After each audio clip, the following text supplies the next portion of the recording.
Soulmate एक प्रेमकथा भाग 28। दुसऱ्या दिवशी सकाळी अवनी आणि प्रांजल ईशाच्या घरी पोहोचल्या. लग्नाचे ठिकाण शहरापासून 2 तासाच्या अंतरावर होतं. निघायची वेळ झाली तशी ईशा थोडी भावुक झाली होती आणि तिच्या आईवडिलांचे डोळे सुद्धा भरून आले होते. हा क्षणच असा असतो की कुठल्याही मुलीचे डोळे भरून येतात. ईशाने आपलं घर आणि त्या घरात घालवलेल्या प्रत्येक क्षणाला डोळ्यात साठवून घेतलं. सगळेजण गाडीत बसले आणि लग्नाच्या ठिकाणी पोहोचले.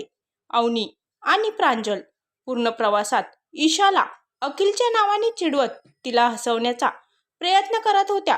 ईशाचा मूड थोडा ठीक झाला तेव्हा एकमेकींसोबत गप्पा मारता मारता 2 तासाचा प्रवास कधी संपला हे त्यांना कळलंच नाही.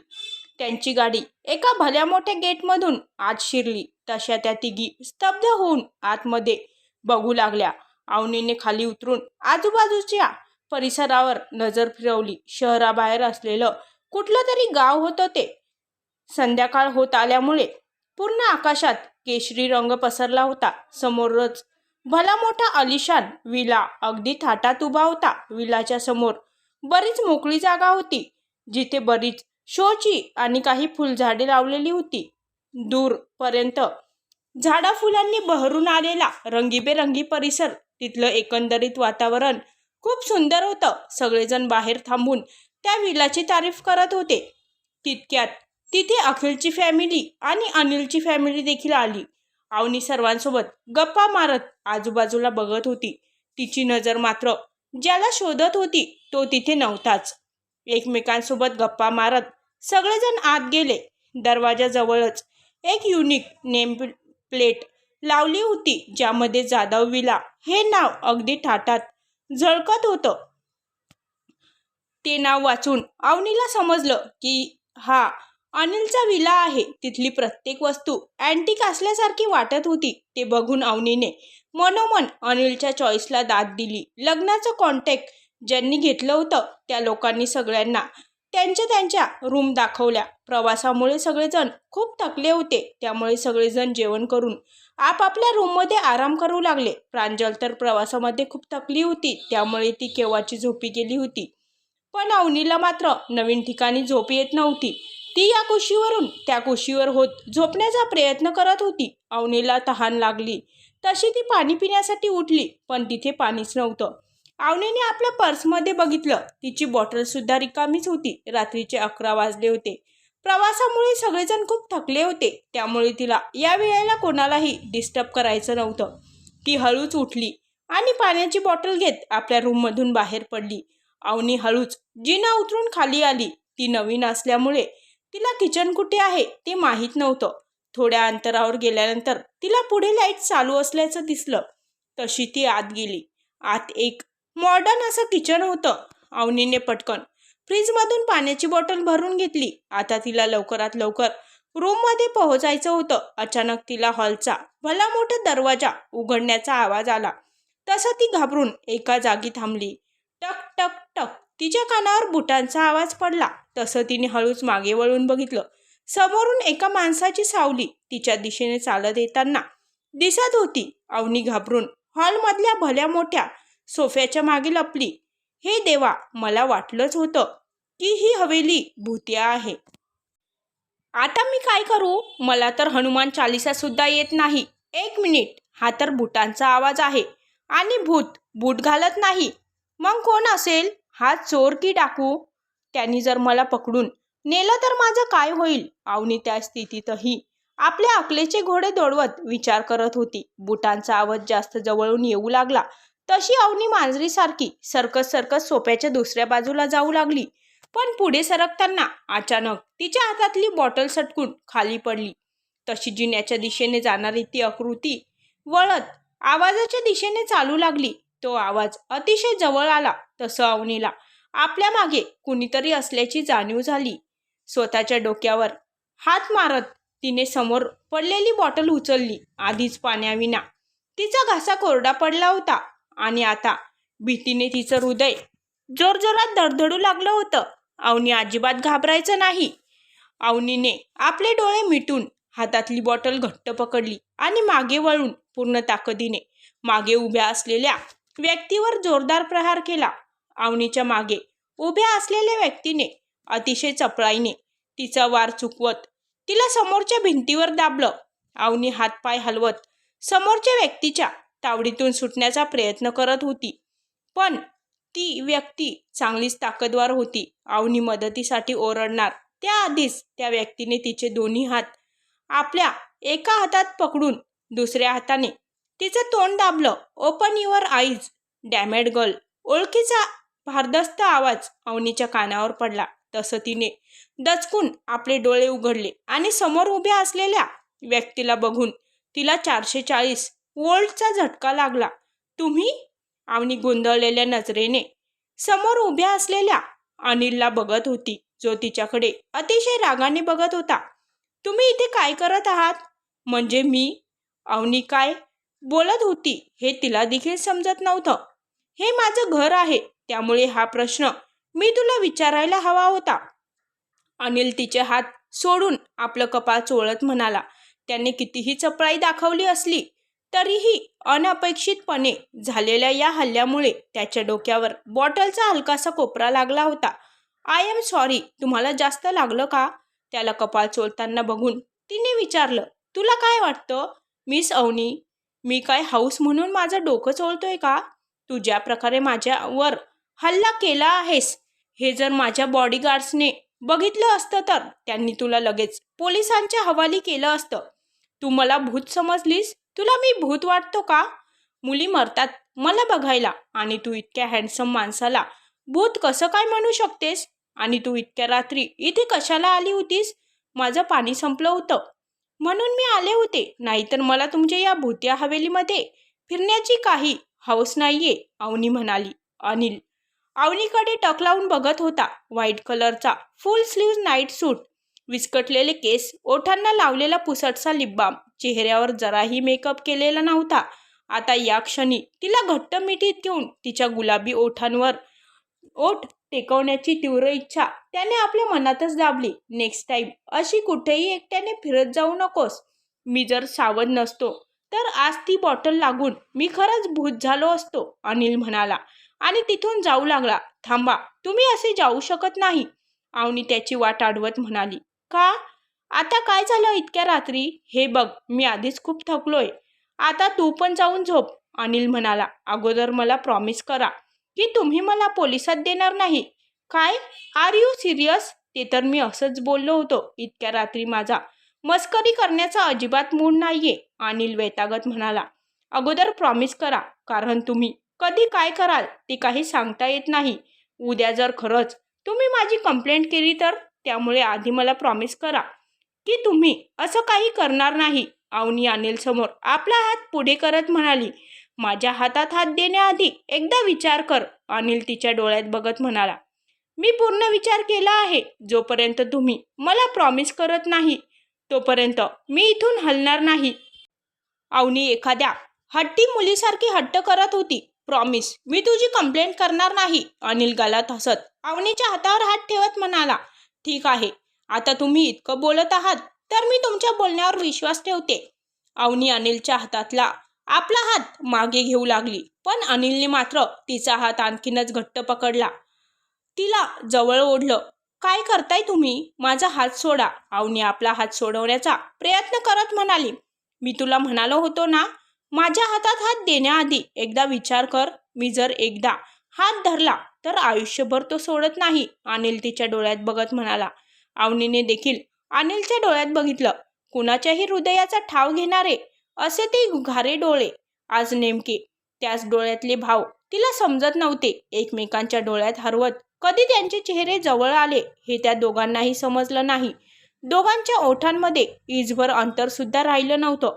आज त्यांच्या डोळ्यांची जणू एकमेकांसोबत जुगलबंदी चालू होती. कुणीच माघार घ्यायला तयार नव्हतं. अचानक झालेल्या जोरदार वाऱ्याने जराशी उघडी असणारी खिडकी जोरदार आपटली. तसे ते दोघे दचकून भानावर आले. अनिलने पटकन अवनीला आपल्या मिठीतून सोडलं आणि पुन्हा एकदा वाऱ्यामुळे ती खिडकी जोरात आपटली. तुम्ही जाऊ नका प्लीज, मला भीती वाटते, अनिल ती खिडकी बंद करण्यासाठी पुढे झाला. तसं अवनीने त्याच्या कोटची बाही पकडत त्याला मागे खेचलं. रिलॅक्स. वाऱ्यामुळे खिडकी आपटली. मी खिडकी बंद करून येतो. अनिलने अवनीच्या हातावर हात ठेवत तिला आश्वस्त केलं आणि त्याने जाऊन खिडकी बंद केली. खिडकी बंद करून अनिल हळूहळू पायऱ्यांच्या दिशेने निघाला. तशी अवनी सुद्धा त्याच्या मागोमाग चालू लागली. अवनी अनिलच्या मागोमाग पायऱ्या चढून वर आली. रात्रीच्या अंधारात तो मोठा लांबलचक कॉरिडॉर बघून तिला खूप भीती वाटत होती. त्यामुळे इकडे तिकडे न बघता ती खाली मान घालून फक्त समोर चालणाऱ्या अनिलला फॉलो करत होती. अनिल आपल्या रूम समोर येताच थांबला. तशी मागून खाली मान घालून चालत येणारी अवनी त्याच्या पाठीला धडकली. आता काय तू माझ्यासोबत माझ्या रूममध्ये पण येणार आहेस का? जर असं असेल तर I have no problem. Anil मागे वळून आपलं डोकं चोळणाऱ्या अवनीकडे बघत म्हणाला. नाही, काहीही काय बोलताय? मी चालले माझ्या रूममध्ये झोपायला. अवनी लगेच अबाउट टर्न घेऊन मागे वळली आणि अनिलला आणखी काही बोलायचा चान्स न देता रूमचा दरवाजा उघडून आत शिरली. Crazy girl. अनिल समोरच्या बंद दरवाजाकडे बघत हसला आणि आपल्या रूमचा दरवाजा उघडून आत गेल्या. पक्ष्यांच्या किलबिलाटाने अवनीला सकाळी जाग आली. ती आपल्या केसांचा बन बांधत बाल्कनीच्या दिशेने गेली. तितक्यात तिची नजर लॉनमध्ये उभ्या असणाऱ्या अनिलवर पडली. सकाळचे 7 वाजले होते आणि तो एकदम तयार होऊन आपल्या फोनवर कुणासोबत तरी बोलत होता. तो त्याच्या नेहमीच्या स्टाईलमध्ये उभा होता. आजही तो जबरदस्त हँडसम दिसत होता. अवनी मात्र एकटक त्याला बघत होती. तेवढ्यात अचानक त्याने ही वर बघितलं. दोघांची नजरानजर झाली. तशी अवनी घाबरून पटकन खिडकीच्या पडद्यामागे लपली. तिला असं घाबरून पडद्यामागे लपताना बघून अनिल गालात हसला. ओ गॉड अवनी, नेहमीच काय तू त्या अकडूला बघून हरवून जातेस? अवनी डोळे बंद करत स्वतःशीच बडबडत होती. अवनी, काय झालं? इथे अशी का उभी आहेस? प्रांजलने अवनीला हलवून भानावर आणलं. काही नाही, मी अशीच उभी होते. अवनी सावरासावर करत म्हणाली. जाऊन लवकर तयार हो. तासभरात खाली पूजा आहे. तोच अवनी बाथरूममध्ये शिरली. आंघोळ करून येताच पुढच्या 15 मिनिटात तिने आपली तयारी आटपली. त्यानंतर अवनी आणि प्रांजल ईशाकडे गेल्या. ईशाकडे जाताच त्या दोघींनी तिला साजेसा असा मेकअप आणि हेअरस्टाईल करून तयार केलं. ईशाने आरशात बघितलं. मरून कलरच्या काठपदरच्या साडीत ती खूपच सुंदर दिसत होती. मनासारखा जोडीदार मिळाल्याचा आनंद तिच्या चेहऱ्यावर साफ झळकत होता. ईशा पूर्ण तयार झाली तशा त्या दोघी ईशाला घेऊन खाली आल्या. अनिल आपल्या मॉमला भेटून एका मीटिंगसाठी निघणार होता. तो पूजेला असावा असं त्याच्या मॉमला वाटत होतं, पण मीटिंग महत्त्वाची असल्यामुळे त्याला जाणं आवश्यक होतं. अनिल हॉलमध्ये आला तेव्हा पूजेची सगळी तयारी झाली होती. ऑफिसमध्ये जाण्याआधी त्याला एकदा अवनीला बघायचं होतं. त्या सकाळच्या इन्सिडंट नंतर ती त्याला दिसलीच नव्हती. त्याने घड्याळात बघितलं. त्याला इथून ऑफिसमध्ये पोहोचण्यासाठी जवळपास अर्धा तास लागणार होता. त्यामुळे त्याला निघणं गरजेचं होतं. एक नजर पायऱ्यांवर टाकत तो तिथून निघाला. अनिल 4-5 पावलं पुढे गेला. तितक्यात अवनीचा आवाज त्याच्या कानावर पडला. त्याने सहज मागे वळून बघितलं आणि मागे बघताच एका क्षणासाठी त्याला त्याचं हृदय जणू थांबल्यासारखं वाटलं. ग्रीन कलरचा सुंदर अनारकली, मोकळे सोडलेले सिल्की केस, चेहऱ्याला शोभेल असा साधासा मेकअप, कानात झुमके, साधासाच पेहराव, पण किती सुंदर दिसत होती ती. अनिल एकटक अवनीकडे बघत होता. एरवी ऑफिसमध्ये असताना ती कायम फॉर्मल्समध्ये असायची, पण आज पहिल्यांदाच तो तिला एका वेगळ्या रूपात बघत होता. तिला बघताच त्याच्या चेहऱ्यावर $1,000,000 वाली स्माईल आली, पण पुढच्या क्षणी ती स्माईल जाऊन त्याच्या कपाळावर आठ्या पसरल्या. कारण शॉपिंगच्या दिवशी अवनीला मिठी मारणारा तो मुलगा आताही तिच्याजवळ उभा राहून तिच्यासोबत बोलत होता. तो अवनीच्या कानात काहीतरी बोलला आणि अवनी त्याच्या खांद्यावर फटका मारत हसली. अवनीला त्या मुलासोबत इतकं हसून खेळून बोलताना बघून अनिलच्या रागाचा पारा चढला. त्याने आपल्या रागाचा पारा कंट्रोल करत आपल्या हाताच्या मुठ्ठी आवळल्या. तितक्यात अनिलचा फोन वाजला. पीटरचा कॉल होता. तासभरात क्लायंट ऑफिसमध्ये पोहोचणार होते, त्यामुळे त्याला तिथून निघावं लागणार होतं. जाण्याआधी त्याने अवनीवर एक नजर टाकली आणि त्याच वेळी अवनीने त्याच्याकडे बघितलं. तिच्यावर रागाचा जळजळीत कटाक्ष टाकत तो तिथून बाहेर पडला. तो असा रागात निघून गेल्यामुळे अवनी सुद्धा त्याच्या मागोमाग विलाच्या बाहेर पडली. पण ती त्याच्यापर्यंत पोहोचण्याआधीच अनिलची गाडी अतिशय वेगाने तिथून बाहेर पडली होती. अनिल ऑफिसमध्ये पोहोचला तेव्हा क्लायंट ऑलरेडी आले होते. त्याला कुठेही उशिरा जायला आवडायचे नाही. आपल्या नियमांचा तो खूप पक्का होता. त्याने दिलगिरी व्यक्त करत मीटिंग सुरू केली आणि पुढचे 2 तास कसे गेले हे त्याला कळलंच नाही. मीटिंग संपल्यानंतर क्लायंटला निरोप देऊन अनिल आपल्या कॅबिनमध्ये आला तेव्हा पीटर आधीच तिथे हजर होता. पीटरला बघून त्याला आठवलं की त्याने त्याला एक महत्त्वाचं काम सोपवलं होतं. पीटर सांगितलेल्या कामाचं काय झालं? अनिलने आपल्या चेअरवर बसत विचारलं. एस बॉस, तुम्ही सांगितलेलं काम झालंय. मी त्या मुलाची सगळी माहिती काढली आहे. पीटर अनिल समोर एक फाईल ठेवत म्हणाला. स्किप. अनिलने हातातली फाईल चाळत पीटरला ऑर्डर सोडली. बॉस, मॉलमध्ये जो मुलगा अवनी मॅमला भेटला होता मानव आहे. मानव अवनी मॅम आणि ईशा मॅमचा स्कूल फ्रेंड आहे. तिघेही बेस्ट फ्रेंड असल्यामुळे लहानपणापासूनच त्यांचं एकमेकांच्या घरी येणं जाणं आहे. त्यांचं स्कूल कंप्लीट झाल्यावर तो लंडनला आपल्या पुढच्या एज्युकेशनसाठी निघून गेला. आफ्टर ग्रॅज्युएशन तो लंडनमधल्या कंपनीमध्ये काम करतो. 5 दिवसापूर्वी तो इंडियामध्ये आला आहे. मिस ईशा यांना एका कॉमन फ्रेंडकडून त्याचा कॉन्टॅक्ट मिळाला. तसं त्यांनी त्याला आपल्या लग्नासाठी इन्व्हाइट केलं. ही माहिती तर मला कुठूनही मिळाली असती. आणखी असं काही आहे का जे मला माहीत असायला हवं? अनिलने विचारलं. बॉस, ते तिघेही लहानपणापासून फ्रेंड असले तरी मानस लाईक्स अवनी मॅम. म्हणजे त्याने स्कूलमध्ये असताना अवनी मॅमला प्रपोज केलं होतं. पीटर अडखळत म्हणाला.